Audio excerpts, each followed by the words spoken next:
Hi. Good evening, ladies, and lovely to have you here for this discussion. I think women in finance is something that gets everyone to sort of wake up and take notice, and I think it's an extremely powerful statement. I think today, when especially we're entering a very complex regulatory framework, do you feel that there are new kinds of skills or leadership techniques or things that need to be sharpened in order to deal with the landscape that we kind of maneuver today? And where do you see the opportunity for women leaders in this landscape? Let me start with you, Praveena. Hey, lovely to be here. Thank you, and great question to kick off the discussions, because I think in the world, amongst all corporates, and certainly when it comes to financial services, it's a big bouquet of focus on compliance and the regulatory framework, really get technology and, of course, understand the domain and drive the business. We do have some phenomenal leaders, both men and women, but I think the inherent multitasking ability of women does hold good and actually gives them intrinsic skills that if they apply themselves to it, they can really make a mark and make a difference there. I think multitasking has been a clear theme through all the panels so far, a clear superpower. Devina? Yeah, I mean, finance is always a highly regulated business, always has been around the world, and it's a business where regulations keep evolving. So, in fact, that's one of the examples I gave when the Indigo fiasco that, so many industries Okay, if there were some more women at the top, and this is highly controversial of me, but if there were a few more women at the top, I'm saying regulations evolve when industries... Would they have managed it better? Come on, Devina, tell me. Would they have managed it better? I would think maybe. I mean, at least on an aggregate basis, the women, you can say, have more empathy. So, I mean, maybe such a mess would not have been created. But that apart, I was talking about regulations evolving, and that happens in automobiles, that happens in finance. So, everywhere, industry has to adapt to tighter compliances. That's the nature of the game. And ideally, I would say that all these things should really be gender agnostic. I mean, that's the framework I have always worked with. When I started working, I was the only woman in the entire Citibank investment bank across treasury, merchant banking, etc., etc. But it didn't even occur to me, really speaking, on a day-to-day basis. I was at home, I was sharing accommodation with 3 guys, but all those things didn't matter to me. The only reason why I kind of underline the woman leader bit is because I realize girls and young women require more role models. But otherwise, I mean, to run a bank or to run a stock exchange or to run a finance company of any sort, it shouldn't really matter whether you're a man or a woman. Well said. Fair enough. Salila, your view? So, first of all, thank you for having me here. It's great to be among such outstanding leaders over here. A couple of things. When we speak of, as the financial system matures in a country, we will see more complexity in terms of the regulations as well, because regulations also evolve and mature as the financial system matures, which is happening to India. It has already happened in the developed markets. As Praveena mentioned and Devina mentioned, let us look at regulations first. Normally, you will find that there are 2 objectives of a regulator. One is protecting the customer, and the second one is to ensure the safety and soundness of the financial system. So women have some inherent qualities. I will not say that men don't have it, but you will find that the empathy is greater amongst women many a times, which basically forwards this objective of the regulator. Number 2, when there's a collaborative effort, a lot of collaborative effort is required when you are implementing regulations in the financial system. It's very important for compliance. It's very important for operations, IT, risk, to work together along with the governance to ensure that as the financial regulations become more complex, to understand them, to have a buy-in from all these stakeholders and implement them. And there again, I think that because of a more inclusivity and more understanding and collaboration that women normally tend to do, it becomes easier for them to implement financial regulations as they become more complex. Okay, and I love the rationale with which you've explained that. Priti? I think a lot has already been said. I think I'm going to just make a very strong, maybe controversial statement, given that we are in a room which is still dominated by men. But I think the future of... Very brave men. Yes. The future of ethical, trust-led empathy finance is feminine. And I truly believe that. Because I think for all the reasons everybody shared here, I mean, I know that, you know, in my business I work, like my C-suite is all women. And I can see it that in everything that we do, there is already such a high sensitivity to regulation, compliance, and it just comes naturally. And I think it also comes from the intent of making sure that your customer, you know, you're doing the right thing for your customer. I think that's most important. I think the other aspect that I may want to highlight here is the fact that today when you have regulations and you know, I have just a very recent example where, you know, when we onboard new customers, you have nomination, for example, is very important, right? And then if a woman who's doing a 500 rupee, 1000 rupee SIP to begin with, because she's a new investor, it's her first investment. And then you tell her, okay, that nomination is important. If you don't do it, then you have to give a video KYC to say, you know. So I also feel that on the other end, I think regulation, as we get more and more newer investors into the gamut, and particularly women who are also very reticent about what, you know, the first time they're sharing anything and they have lots of options to keep their money in, to also pay attention and build in that empathy there as well, I think is very important. And I feel that's where a lot of the regulation, and I'm glad today, I think with the regulators, with the exchanges, there's a lot of sort of conversation that is encouraged, and it helps sort of bring to the, you know, to the core to sort of say, okay, this is upfront, this is the challenge. But yeah, I mean, I think to sort of second everybody here, I think as women typically, you know, when it is the regulatory compliance piece, I think it just comes very innately to most of us. So we're sitting here today at the National Stock Exchange. We're celebrating some of the most powerful and some of the most profitable women in business. And I think specifically when we talk about the banking and finance space, which is what the panel also represents, we've always have seen some incredible leaders in the Indian landscape. What do you feel? Each of you may have your own perspective because you know, are from different segments. But what do you feel we could do to enable more women to grow into leadership roles when it comes to this particular industry? Praveena. Yeah, I think, you know, again, not so special, which is industry specific, but I think a lot has happened on the fundamentals, right? Like maternity leave policies, and I think most organizations have those basics fixed. So we are looking at next level. And that really has to do with creating mentorship, and I heard the previous panel talk a little bit about mentorship, creating networks, really developing that sense of, you know, knowing what it means to break away and make a difference. I think these are elements which sometimes hold women back, and that sort of very critical mid-phase. Again, I think I heard an earlier discussion of 30s now. I don't want to put an age bracket to it. But there is a phase when there is like, oh my God, there's like stuff at home and, you know, caring and, you know, parents and children and all that complexities of life kick in.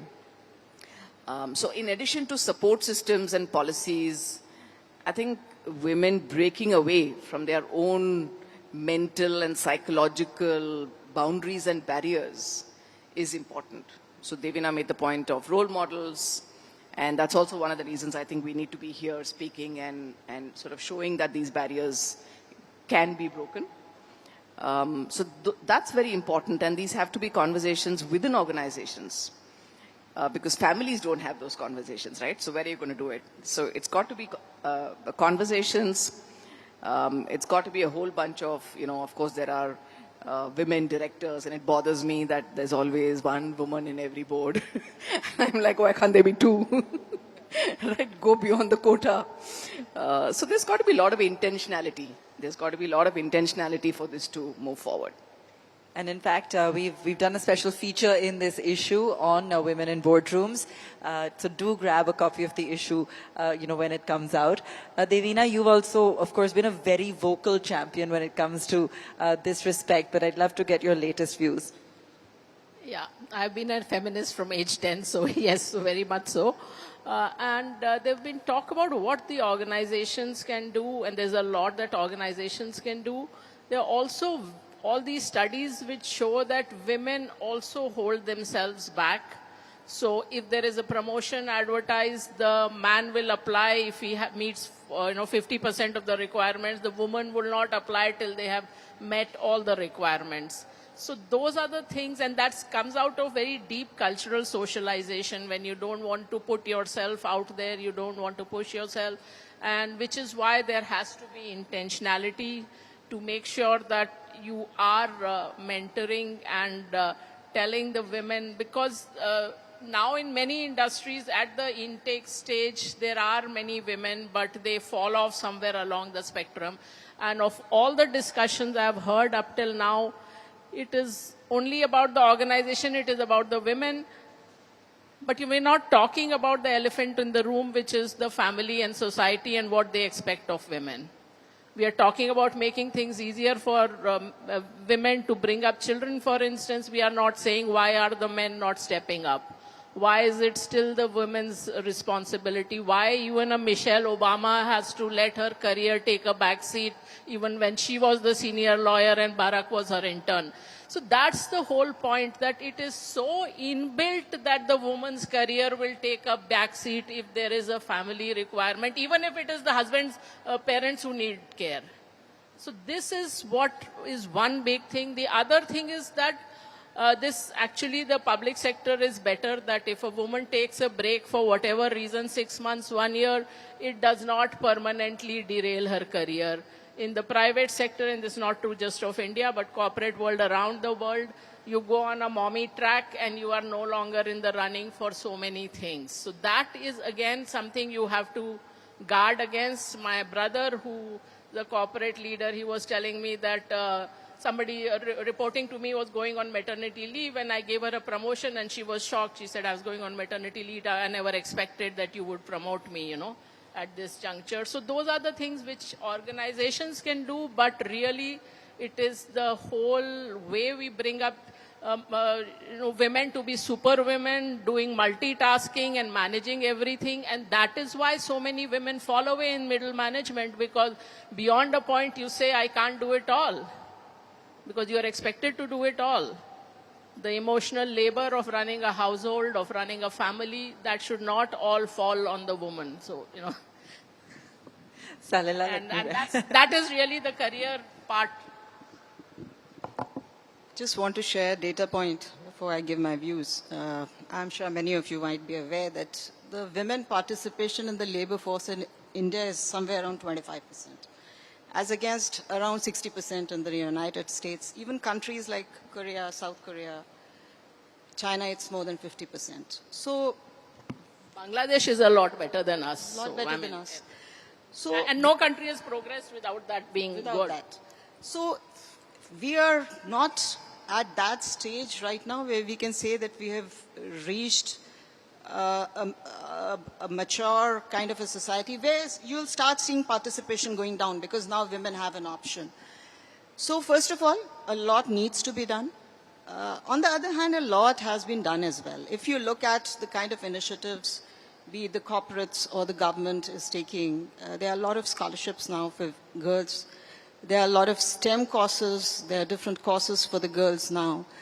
I would say, although it's some kind of a forced quota which has been put in place, but at least it makes people think in terms of the diversity in their workforce in terms of the diversity in the boardrooms. So it is coming there. Some more initiatives which are being leveraged by women who have the, I would say, the courage to participate. There are a lot of subsidized credits which are given for women business owners and startups by the government. So a lot of things are happening. It's still work in progress. A lot more can be done. And just adding to Devina's point, I was reading an article a few days back. He's a business leader in India only. And he said, I wanted to promote women to come and work. And one thing which very interesting that he did was that he counseled the family members of the women who started working.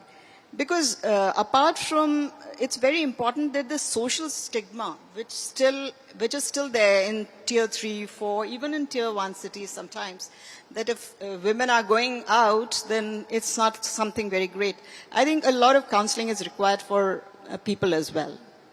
And a very critical juncture, again, I'll just add to what Praveena and Devina said, in a woman's life journey is the motherhood. And at that time, some kind of a support has to be provided. Otherwise, that is the time where you will find the best of talent, most of knowledge gets dropped off. As Devina mentioned, government jobs, public sector have better support system. They ensure that the career is not totally derailed, which benefits the organization on the whole.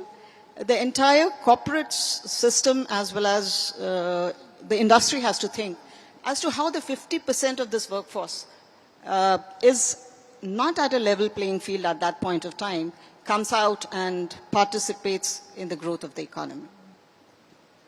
Thank you, Salila. Priti, let me bring you in as well. So I think just adding one more data point that women reach, and particularly when it comes to leadership, women reach the peak of their careers by the time they are 40, 42. Right? And that's the time when they probably either take a step back, whereas men continue to grow in their careers till their, late 50s. And there's a very solid reason for that, along with all the reasons here. And I'll actually just also stick to this industry, right? I'll talk about finance and women in wealth and leadership in, when it comes to wealth and finance. I think the other big social overhang is that it is a man's world. Though we've had so many role models, right? Women who've led, different, whether it's financial institutions, banks, exchanges, even the regulator, right? I think what's probably more important to break is that even to service, so finance doesn't really have, it's ungendered, right? It doesn't have a gender. But the way you deliver it definitely could have a gender tonality to it. And you have obviously half of this population which also needs to be serviced. And if you could actually talk to women and really bring it even, today we have more and more women today, postgraduates, 50% of the women today in terms of graduates and postgraduates are women, right? But really bring home that there is so much potential for you to rise to that leadership role because you, if nothing else, you're servicing half that other population, which needs to be serviced in a particular style. So really bringing home that potential, the opportunity, I think is very important, along with, I think, everything else that, I think the benefit of speaking last is that most of it is already sort of said. Are there any key bottlenecks, Priti, that you find when you're building financial inclusion among women investors? Yeah. Are there key bottlenecks that you find in terms of behavior? No, absolutely. I think there is, there is definitely a difference in the way women, money, I think money mindset when it comes to women and men is definitely different, right? And to be able to deliver as per their behavior, I think women have a very large opportunity to actually come out there and be able to service that, right? So I think there is a bottleneck, there is a solution. I think women need to actually tell themselves. I feel one of the biggest, and I think Devina did say that, and even I think Praveena hinted at it, that women don't come to the table. I think after a certain point, they are like, maybe this is not something. I think what we suffer from is probably more self-doubt than anything else. It's not a capability issue. It's typically a self-doubt piece that, you know what, and added to it, everything else that we have to, there are expectations of this multitasking. I think multitasking is a word that needs to be removed from our dictionaries. I think it absolutely does no help and no service. On the contrary, it forces us to actually prove and say, yes, because I'm a woman, I can multitask. And I don't see any reason why you need to. Can I add to this, since you talked about financial inclusion? I can tell you in this room there are all these very high-level professional women, but a significant proportion of them would still not be managing their own finances. You know, this is the sad part I find, that even well-qualified professional women leave the investment management to the men in their family. I can see They're from all the smiling, smiles that so I'm not going to look at them. They can all come to Lakshmi. And That's so what I'm solving for. I put it up in front of you that you think the men in your family understand investment. That may not even be true, because confidence does not equal competence. So just because they can... And I think there's statistics too, and this is not... And, you know, they're just like, they might, just because they're talking about stocks in cocktail parties doesn't mean anything. So please take charge of your own finances. You get the basic asset allocation right. Do not try to optimize. Do not use equities or markets for entertainment. You will be well served. It is easy to educate yourself. Women are good at savings, but often are not focusing on investment. So don't be at either end of the risk spectrum. One other thing I would like to say before I sign off on this, because it's a cause for me, so anytime women are facing me, I like to say this. And also remember, if you take risk, it is guaranteed that at some point you will make losses. Most of the time when a man makes a loss, first of all, they won't even tell the spouse. Even if the spouse comes to know, they will say, don't spoil the peace in the home, let me not question. But if a woman makes a loss, tumko to aata nahi tha, tum to bewakoof thi, why did you get into this? That is the thinking from the family, that's the thinking in the woman's own head. So get out of that and please manage your own finances, because till you are doing that, you are not really independent. I have a spokesperson for Lakshmi. That's free advice from one of the best fund managers in the industry. This is going to be a panel that I don't think you can manage much. I'm very happy Because to I let have you something speak. more to add. Please go ahead. And this is going back to the point on leadership, where I think there is this whole center or mid-phase, right? And I look at this as sort of the phase of social penalty, when a lot of pulls and pressures are there, and women either drop off. But instead of dropping off, I think if they are okay with the slowdown, and then really stay in the party, right? The opportunities will still open up, because the women are capable, intelligent, hardworking, they have everything that it takes. Except that when they slow down a little bit, then they feel, oh my God, my peers got promoted, etc., etc. All kind of psychological devils in the brain come in, like chew it up, and then they actually give up. So I think it's just about having those conversations to have them hang on. And then I think the magic sort of happens later on. So I'll ask you the same question. If it were to have been an all-women leadership team at Indigo, would the result have been different? See, we are willing to talk about so many things. Yeah, let's leave Indigo alone, because I'm not an airline person. They're all being very diplomatic. But I mean, my only problem with the question like that is that when women leaders have missteps, either because of competence or integrity issues, many times we take it all upon ourselves as if it is some kind of judgment on all women leaders. So that's why you should not say that women are like this or like that, because women are human beings, and there will be, it is like saying when a woman driver makes a mistake, it gets generalized, oh, women drivers are like that. When men make a mistake, you don't say all men drivers are like that. So don't generalize on either side either. all right. Half your questions are cancelled now. I mean, with this panel, I sorry, Aabha. But Aabha, veterans. please do touch upon the women and risk risk bit, because I think that's something that this panel can Yeah, do really well. clearly. Okay, you're... All right. But you know, what I love about this panel is that at least they're being real. I think we tend to glorify a lot of what the progress we have made so far, which is important. And we've acknowledged that. But I think it's also important to look at perhaps where the gaps still are and what can be done. And we're on track for that. I think today we have some of the most powerful women in banking, finance, payments, wealth management. Lakshmi is also sitting here. And I think it's phenomenal to have all of you share your insights on really where we currently are and where we're headed. When we talk about again, just women's behavior with money, Salila, I'd love to get your perspective in as well. You know, you made a comment in earlier saying that today, you know, women afford to have a choice because there's increasing affluence. But just in your experience, in terms of, you know, whether it be customers, team, people that you've dealt with, what are the changing trends that you see? So I would echo what Devina said. I find that normally financial literacy is still at the lower side as far as women are concerned. Maybe there's less interest, or maybe, as she mentioned, that they feel they are not competent enough. They normally don't take the decisions in terms of the big financial decisions. Having said that, there is a crop, especially when you look at the younger generation. You find that they are more savvy.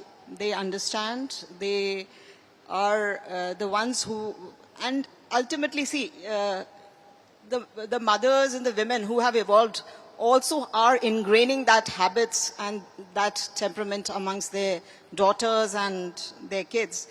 But yeah, it's still work in progress. We still need to see more financial literacy and development, So even amongst the more evolved women and professionals. So they say that many of the women who have been successful in finance, it is because women have the inherent strength of being very solid at assessing risk and being careful and moving steadily forward. When it comes to the next generation, and in order to, like we discussed earlier, have more people, you know, being in these lists down the line, any advice you'd like to share? We're barely out of time, but just a quick note or a quick, you know, memento you'd like to leave for some of our younger viewers, Praveena. I think the most important thing is to stay persistent and to take opportunities as they come by and to be prepared for that. And be prepared for that is not about doing some course or, you know, some stuff like that, which anyway one should keep doing. But make a difference and an impact in any role that one does. And I think that reputation sort of stays with you, man or woman, of course. But when the opportunities come by, then somebody remembers you, you know, somebody gets noticed. Because it's not only process that creates leaders. It is mentors, it is somebody believing you can do it. When there's a choice between 4 wonderful candidates, it's about somebody or a group thinking that let's bet on this person because there seems to be something more. So continuously finding that something more is very important. And having that support structure, you know, creating, I think there's again, a woman needs to have intentionality in creating that support structure. So when opportunities open up, you're in a position to take it. Yeah, you talked about risks. So for the women here, don't be on either end of the risk spectrum. Actually, that holds for everybody. So don't be all in fixed deposit and don't think you will become a crypto or a day derivative trader either. So just do sensible stuff. For all the men here, please introspect and think about whether you are an equal partner, whether you are not just helping her in her work, but you think of that as your work as well. And I was very lucky to have a father, he would have been 95 were he alive, who never thought in gender silos, and so also my mother. So I mean that's and I hope every girl in the country gets that opportunity, that I don't have to say this is lucky. This should be everybody's birthright.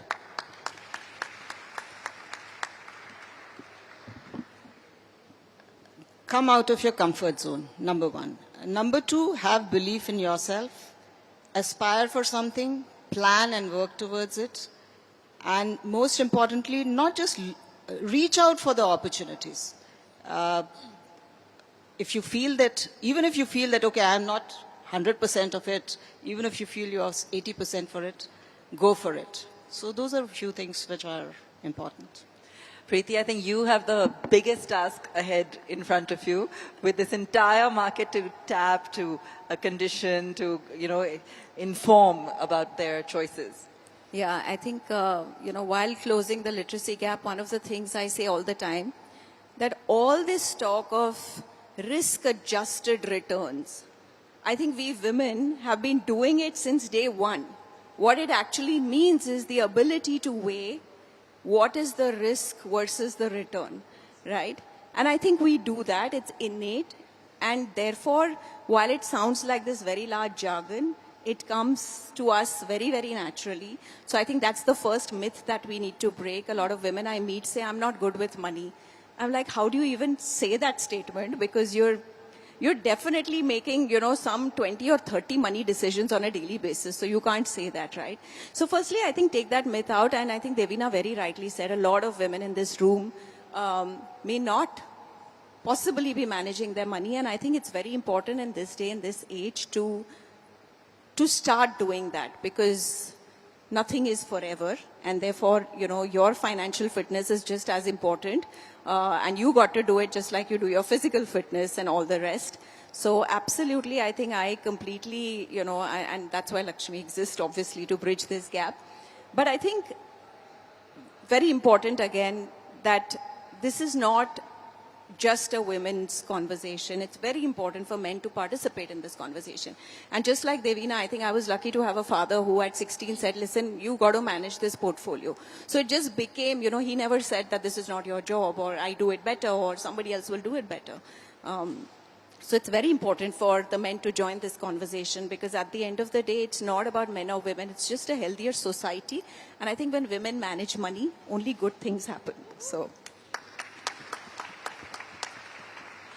Always a pleasure exchanging ideas with some of the sharpest minds in finance in the country. A big round of applause to our panelists here today. Thank you so much, ladies. Thank you. Thank you so much for that very engaging conversation. May I request you all to pose for a nice photograph now?